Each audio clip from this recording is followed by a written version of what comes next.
देखिए, मैं doctor Priyadarshi Sharma, senior consultant pulmonologist, Sudha hospital, Kota. सबसे पहले आप लोगों को ये संदेश देना चाहूँगा और ये जानकारी भी देना चाहूँगा कि कोविड जो पिछले फरवरी मार्च से हिंदुस्तान और पूरे संसार को ग्रस्त कर रहा है, उसकी जो पहली लहर आई थी वो पिछले साल अगस्त, सितंबर, अक्टूबर में रही थी। उसी तरह से आज के समय में जो अभी अपना मार्च ख़त्म हुआ, अप्रैल आ रहा है, एक बहुत ही स्टीप राइज हुआ है केसेस में, जिसको कि दूसरी लहर माना जा रहा है। और ये दूसरी लहर पिछली लहर के मुकाबले बहुत त्वरित गति से डबल होती जा रही है। पहली लहर जनरली 23 दिन में पेशेंट डबल कर रही थी, जो कि आज 10 दिन में पेशेंट डबल कर रही है। हम लोगों को और आमजन को इससे बचने के लिए वही उपाय करने हैं जो हमें शुरू से बताए जा रहे हैं। विशेष ध्यान रखने वाली बात यह है कि आमजन को इस चीज़ से बिल्कुल भी परेशान नहीं होना चाहिए कि इसका स्ट्रेन बदल गया, नया वायरस आ गया। ये आमजन के लिए नहीं है। स्ट्रेन बदल गया, उसके वायरस के के प्रारूप में कोई बदलाव हो गया, ये सब साइंटिफिकली चीज़ें, और ये साइंटिस्टों के लिए है। आम आदमी के लिए तो जो वायरस पहले था वही वायरस अभी है। सबसे विशेष जो बात है वो आप जो अपने लिए कर सकते हो और जो समाज के लिए कर सकते हो, वो ये है कि आप बराबर पूरी रूप से मास्क पहनें, डिस्टेंस मेंटेन करके रखें। देखिए, जान है तो जहान है। आप सिर्फ अपनी जान की परवाह करो, दूसरे की जान अपने आप बच जाएगी। आप खुद मास्क लगाओगे, दूसरे को अपने पास नहीं आने दोगे, 6 फीट की दूरी रखोगे, तो अपने आप सोशल डिस्टेंसिंग हो जाएगी। वो नहीं चाहेगा तब भी। इसी तरह से दूसरा इंसान कोई आपके सामने बिना मास्क के होता है तो आप उसको प्रेरित करो कि भैया मास्क लगा, तेरी वजह से हमारी जान को खतरा है। तो अपने आप रेसिप्रोकेशन होगा। और ये जो ये लहर बढ़ रही है, ये लहर अगर इस तरह से आमजन, हर आदमी सजग होके, हर घर में, हर परिवार में, हर मोहल्ले में, हर शहर में, हर जिले में, तो अपने आप ये वापस जो संक्रमण इतनी तेजी से फैल रहा है वो अपने आप कम होने लग जाएगा।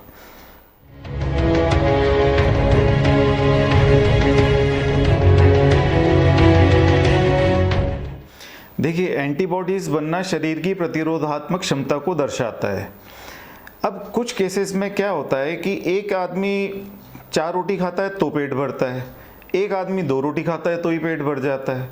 अब यहाँ पे हर इंसान का इंडिविजुअल शरीर कितनी एंटीबॉडीज़ बना रहा है उसके ऊपर सब कुछ निर्भर करता है। एक इंसान को इन्फेक्शन हुआ या वैक्सीन लगा, टीके के बाद भी एंटीबॉडीज़ बनती हैं, तो जो नंबर ऑफ एंटीबॉडीज़ बनी, अगर वो सिग्निफिकेंट बन गई तो वो सेकंड टाइम जब भी उसका एक्सपोजर होगा इन्फेक्शन से, तो वो उस इन्फेक्शन को वहीं रोक सकता है और उसको बीमारी बनने से रोक सकता है। इन्फेक्शन को तो कोई भी नहीं रोक सकता। इन्फेक्शन तो एक्सपोजर हो गया तो इन्फेक्शन हुआ, पर वो उसको बीमारी बनने से रोक सकता है और वहीं पर उसको कर्टेल कर देगा। पर आज मान लो किसी को कोई कैंसर की बीमारी है, या अपन तो डायबिटीज़ ले लो, बहुत कॉमन है हमारे शहर में, सब सारे संसार में। अगर किसी की इम्यूनिटी कमज़ोर है और बॉडी को जो इम्यूनिटी या जो एंटीबॉडीज़ जितनी मात्रा में बनानी चाहिए थी वो नहीं बनती, उसकी एंटीबॉडी लेवल कम है, ऐसे इंसान को अगर मान लो वापस एक्सपोजर होता है तो ऐसी संभावना है कि उसमें वापस रिकरेंट इन्फेक्शन हो सकता है। और ऐसा देखने में भी आ रहा है। हम भी कुछ ना कुछ मरीज ऐसे देख रहे हैं। हमारे साथ जो हमारे दूसरे सहमित्र हैं जो और जगह काम कर रहे हैं, हमारी उनसे भी बात होती है, तो कुछ केसेस उनके सामने भी आ रहे हैं। पर ये 2 चीज़ पर निर्भर करता है, आपकी इम्यूनिटी लेवल कैसी है, ताकि आपकी बॉडी ने कितनी एंटीबॉडीज़ बनाई है, दूसरा आपका एक्सपोजर कितना है। आपको कोई कंटिन्यूस, मान लो आपके पड़ोस में कोई ऐसा इन्फेक्टिव आदमी है और वो खांसी जा रहा है, आप उसके साथ 1 घंटे 2 घंटे 4 घंटे बैठ के बातें करे जा रहे हो, तो आपका नंबर ऑफ जो वायरल लोड है वो बढ़ा हुआ होगा, तो हो सकता है आपको रिकरेंट इन्फेक्शन हो सकता है। इसीलिए बचाव ही उपचार है। आपको मास्क पहनना ही है, चाहे आप पहले इन्फेक्ट हो गए हो, आपके एंटीबॉडीज़ बन गई हो, या आपने वैक्सीनेशन करा लिया हो, मास्क पहनना जरूरी है।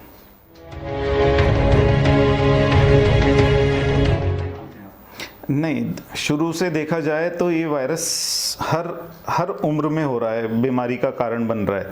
जवान में भी बन रहा है, बच्चों में भी इन्फेक्शन हो रहा है। ऐसा नहीं है बच्चे पॉजिटिव नहीं आ रहे, बच्चे भी पॉजिटिव आ रहे हैं। यंग एज के भी पॉजिटिव आ रहे हैं और ओल्ड एज के भी पॉजिटिव आ रहे हैं। अब यहाँ जो पहले क्या होता था कि वही जैसे जैसे उम्र बढ़ती है, शरीर की रोग प्रतिरोधक क्षमता कमज़ोर होती है, तो उनमें वो बीमारी भयावह रूप ले लेती है। आज जो अब अपन अगर कहें कि यंग एज में पहले भी आए थे, अब भी आ रहे हैं, अब भी यंग एज में क्या होता है, किसी को डायबिटीज़ अर्ली स्टेज पे हो गई, कोई ब्लड प्रेशर का मरीज है, कोई CKD किडनी का मरीज है, तो ऐसी स्थिति में उन लोगों में उसका वही भयावह रूप देखने को मिलता है। तो ऐसा विशेष नहीं है कि अब यंग एज में ज़्यादा आ रहा है, आ सब में रहा है। पहले भी मॉर्टेलिटी जो थी वो ओल्डर एज में या जिनको कोमॉर्बिडिटी है, दूसरी बीमारियां हैं, उनमें ज़्यादा थी। वही चीज़ अभी भी देखने को मिल रही है।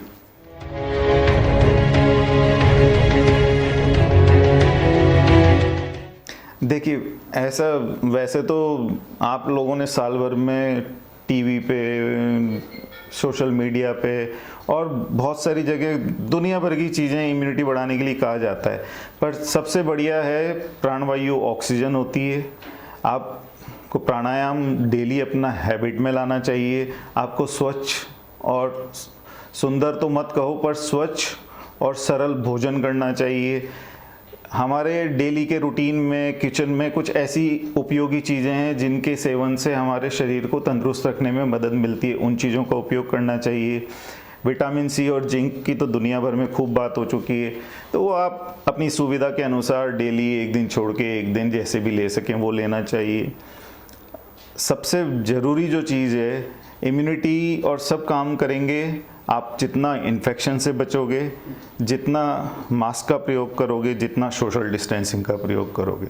एक बार इन्फेक्शन हो गया, साथ में कुछ ना कुछ बॉडी में चेंजेस हुए और बीमारी बढ़ गई, भयावह रूप ले गई, तो वो आपके लिए भी नुकसानदायक, परिवार के लिए भी नुकसानदायक। तो इससे अच्छा है कि उपचार तक जाने की ज़रूरत ना पड़े, हम जो हो सके वो बचाव करके ही अपना काम चलाएं। और इस बात में देखिए, डरना हमेशा नुकसानदायक हो ये ज़रूरी नहीं है। डरना बहुत सी बार अच्छा होता है। जो डर के रहता है वो सजग रहता है, वो आने वाले खतरे के लिए तैयार रहता है। तो डरें पर सजग रहें। आप सजग रहोगे तो आपका परिवार सुरक्षित रहेगा, आपका घर सुरक्षित रहेगा, मोहल्ला सुरक्षित रहेगा। आप दूसरों को भी सजग रहने के लिए प्रेरित कर सकते हैं।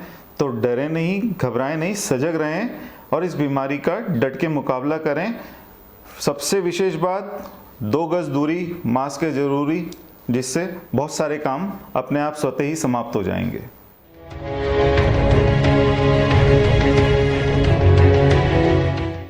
एक बहुत ज़रूरी बात जो मैं सब लोगों से डिस्कस करना चाहता हूँ और बताना चाहता हूँ कि अभी जो सरकार ने वैक्सीनेशन की मुहिम चला रखी है, उसको लेके बहुत सारी भ्रांतियाँ और बहुत सारे मिथ्स हैं जो आमजन में घर कर रहे हैं और आमजन डर रही है वैक्सीनेशन करा से। ये मैं इसलिए बोल रहा हूँ क्योंकि रोज़ाना कम से कम नहीं तो 10, 20, 30 फ़ोन तो इस बेसिस पे आते हैं कि साहब वैक्सीनेशन कराएं कि नहीं कराएं, हमें तो शुगर है, हमें तो ये है, ब्लड प्रेशर है, हम तो हार्ट के पेशेंट हैं, हमें तो स्किन एलर्जी है।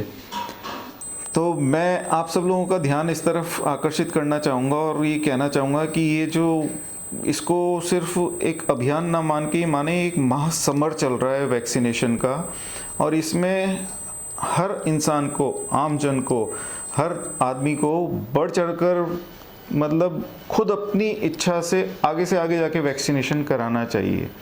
जितने ज़्यादा वैक्सीनेशन होंगे उतना ही ये जो बीमारी का विकराल रूप है ये धीरे धीरे कम होता जाएगा। आप कुछ मत सोचो कि वैक्सीनेशन असर करेगा नहीं करेगा, इससे कोई बीमारी एलर्जी, कुछ नहीं।